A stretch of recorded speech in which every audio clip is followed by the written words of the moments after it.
Hey, in this episode, we are fixing y'all up. We're breaking out the little smoker here. We got a good pork butt rub that we're going to throw together and cook it oh so tender. Top it off with some citrus for an authentic carnita recipe. Come on, I'll take the lid off and let you look.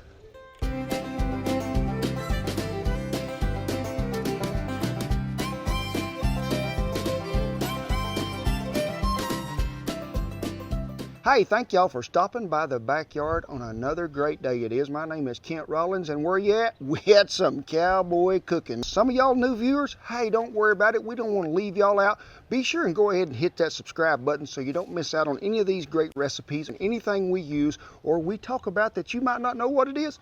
It'll be down there in the little description down below. So, what are we cooking today?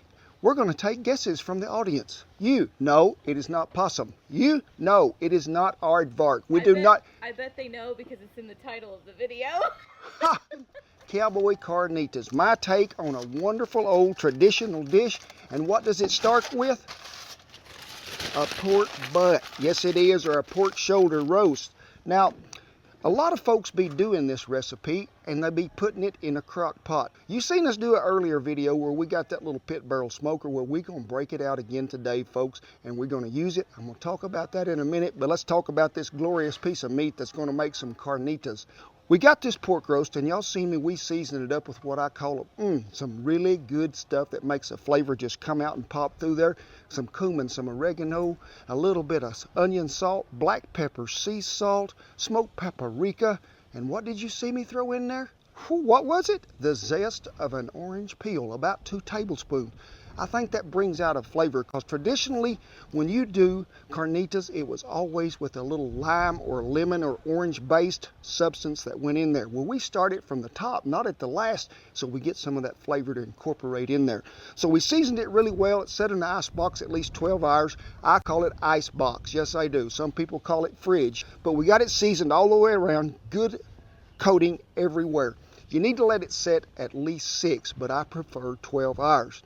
Then we're going to pull it out about 45 minutes ahead of time and let it come to rooming up warm temperature. Now, while that was warming up, y'all seen me come out here to the little pit barrel smoker you did. Pull her plumb full of hardwood lump down there in that little pan. I mean plumb full. Start it with that propane burner and let it get to a smoking white hot.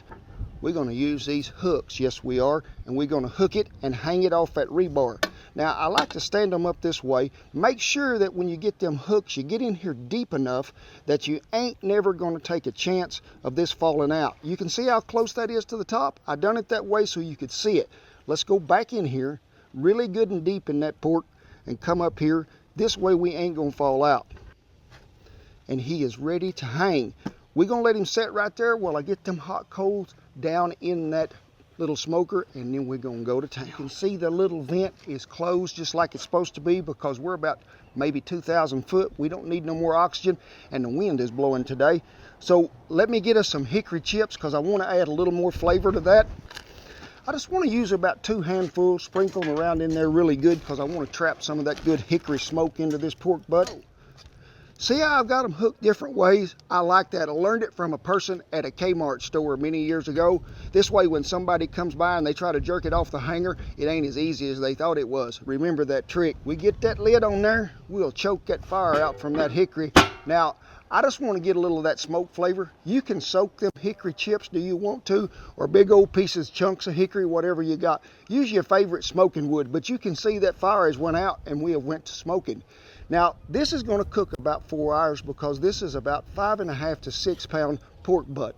We're going to let that temperature get up to about 160 before we ever wrap it. Y'all just stick around, don't quit me yet, because the end of this deal is something special. Let's take a look in here, y'all too. Look at that good bark and that color that's come up on that piece of hog meat right there. Now, you seen me at 2 hours come out here, and I took the lid off of it. Throwed me a little more, probably 2 handfuls of that good hardwood lump in there. Added a little more hickory, but we've been on 4 hours, and I be nearly wanting to guarantee you that we're pretty close to that 160 temperature, and that's where I like to pull it off at. And what do we got? We're in Celsius, so I can't tell. So, let me try this one more time, Mert. 158. So it's time to bring that rascal out of there. We'll put it on a tray, take it over there, and we're going to give it a little doctoring before we seal it up. Now you want to be careful getting these little rascals out, because they will burn you if they get the chance. Let's add a little more charcoal to that over there to keep it going really well. I want it really hot for this last 2 hours. I like to put a double layer of foil down on this before we go to wrapping it up. So I got me one there. Let's go ahead and curl them sides up just a little to where we can get them a little boat figured here, because we need to add some broth to it here. Being traditionally that it had sort of a citrus base to it, let me slice this rascal, because I like to use the juice out of 2 of them. So get him mashed up there really well.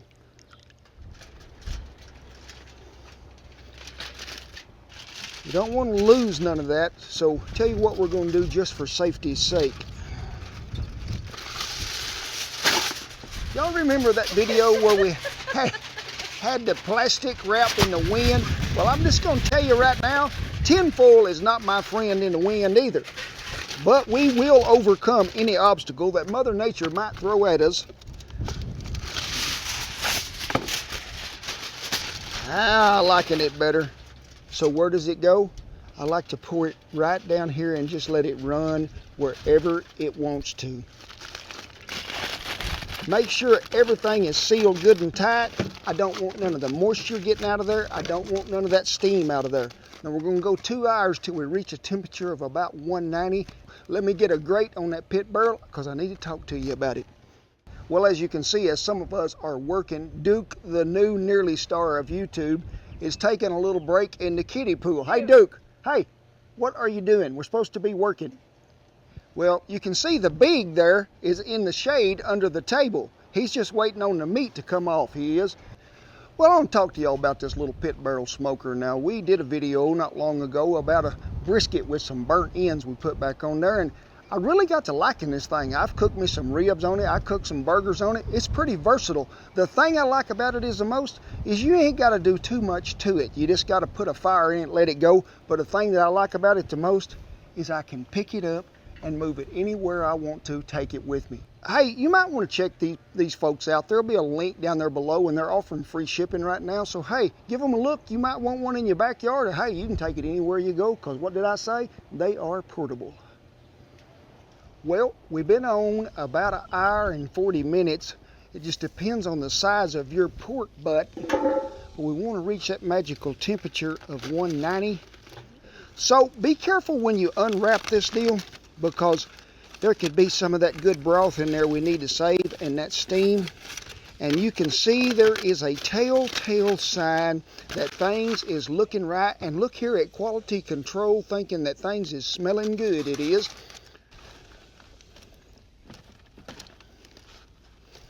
And I want to save that broth, so we're going to pour it right there on the pan. So get your forks out and let's go to pulling this stuff apart.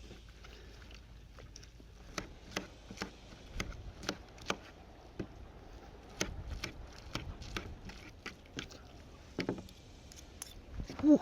It'd be looking good, it'd be smelling good, and it'd be tender. Try to incorporate that meat back in with all that broth. And that is right there is good enough to put on a tortilla by itself. But that's not the true Carnita way. So what are we going to do? Hey, we're going to crisp these rascals up just a little bit. And that's, to me, what brings out a whole nother flavor. And it just has that crunch that makes it even better. A 12-inch field heating up, getting hot on this burner if the wind don't blow it out. Add you a little oil, whatever kind you want. Today, I am using some avocado oil. I'd say about 3-4 tablespoons. We're going to let this get coated everywhere around. Now, if you run across some of them bigger pieces, just go ahead and just cut them up a little with your hash knife. Oh, you don't have a hash knife? Well, Shannon will have you a little place down there where you can get one, because you need one of these in your kitchen. A friend of ours hand forges these. They're made in the United States out of old saw blades, and whew, they are some of that good chopper, diaper, scraper, anything you want out of it. I'm just going to scoop in here and get me enough for about one good serving.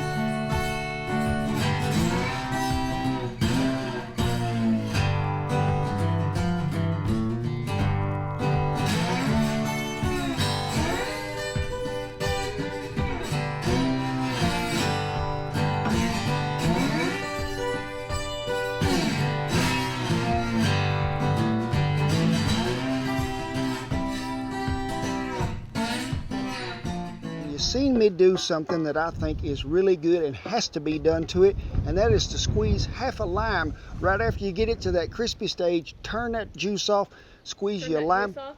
Yes, turn the juice off on the burner of the propane. That's the juice off, okay? Oh. The juice off. And then you're going to squeeze the juice of the lime. Is that confusing, Shen? Slightly. Okay. Onto the meat, give it one good stir. We have toasted us up 3 tortillas, Shen, over here on that little bitty smoker we have. I'm going to dress it up just a tad. And I am going to put me some avocado in there. I am. And a little bit of cheddar and Monterey Jack that I have shredded.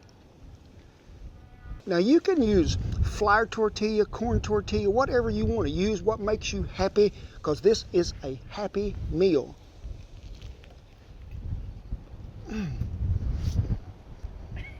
What? I got to chew it up. It's good. I ain't going to hurry it. This is what you call really good. The hickory smoke and cooking that pork that way brings about a lot of flavor.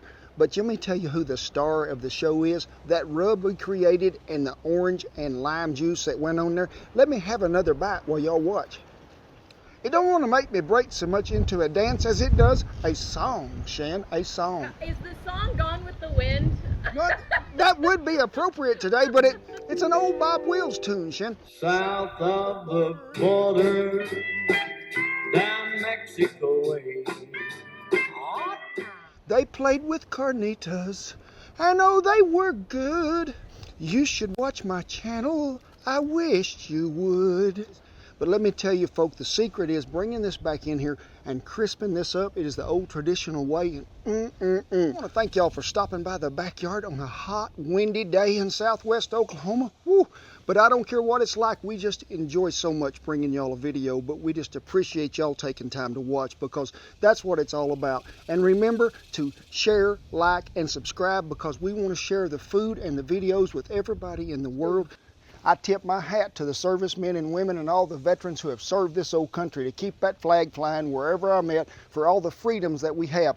We never take it for granted, and I ask y'all not to take it for granted either. If you're serving abroad or here in our country, we haven't forgot you, and we know that you watch these videos, and these people that watch our videos haven't forgot you either. You make a difference. I promise you, you do that. And we salute Old Glory, and we salute y'all too. Well, from me, the Big, the Marmaduker, and Shan, I hope you enjoyed, and we'll see you down the Carnita Trail. 2 quality control, given their approval. How many tail wags does it get? You need to work on your tail wagging system, okay? Big says, hey, we might need another one just to make sure. There you go. And the Duker's got some. How much? Pretty good. Thank y'all for helping.